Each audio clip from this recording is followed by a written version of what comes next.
Budi, saya interupsi. Pak Ansy, silakan Pak Ansy. Saya minta bicara sedikit aja. Saya setuju lah ya. Tapi saya mau informasikan ketiga menteri, ke Pak Menteri KKP, Menteri Pertanian, dan Menteri LHK di NTT ada bencana Pak dan Ibu. Karena dari tadi saya tidak pernah dengar ada sebut-sebut soal bencana. Dan berdasarkan Undang-Undang 24 tahun 2007, pemerintah pusat dan daerah ini harus punya tanggung jawab. Dan hari ini kita berada dalam fase penyelamatan, rescue period. Pemerintah pusat sudah menurunkan bantuan Pak, Kementerian Kesehatan, Sosial, TNI, Polri, BNPB sudah.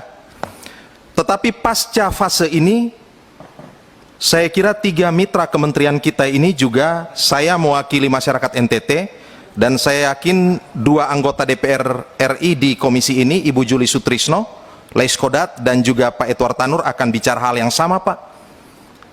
Setelah fase rescue penyelamatan ini akan ada fase rehabilitasi, fase renovasi dan rekonstruksi.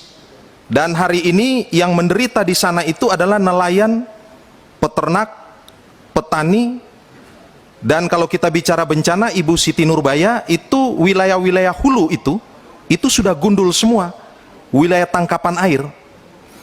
Karena itu mewakili masyarakat NTT lewat meja pimpinan Pak Budi, saya berharap setelah fase tanggap darurat ini, Kementerian Kelautan dan Perikanan, Kementerian Lingkungan Hidup dan Kehutanan, dan Kementerian Pertanian perlu memberikan bantuan konkret untuk NTT.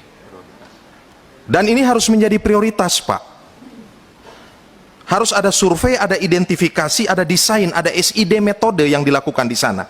Saya ambil contoh Pak, KKP Pak. Sekolah kita di sana, Poltek, itu hancur Pak. Itu tolong segera direhab. Nelayan-nelayan sekarang sudah tidak punya kapal lagi. Di Namosain, di Oesapa, sudah tidak punya Pak, alat tangkap tidak punya. Bioflok yang kita bantu kemarin Pak, hancur semua Pak. Kementerian Pertanian Pak, food estate di Sumba Tengah, ini juga terdampak Pak. Ada rencana kita untuk mengembangkan di 3 Sumba yang lain, juga terkena dampak Pak. Mungkin perlu juga rehabilitasi dan pembenahan irigasi-irigasi kecil Pak di sana. Jalan usaha tani, alat mesin pertanian yang ada di lapangan ini juga hanyut Pak. Ternak, dan seterusnya. Kementerian Lingkungan Hidup dan Kehutanan, Ibu, di Adonara Flores Timur, di Lembata, yang paling terkena dampak ini karena memang wilayah tangkapan air, wilayah hulu dan hutannya ini sudah rusak parah Bu. Demikian juga di Malaka Bu. Karena itu menurut saya ini harus menjadi prioritas 3 kementerian ini. Cukup Ansy? Saya kira demikian. Terima kasih atas waktu yang diberikan. Terima kasih.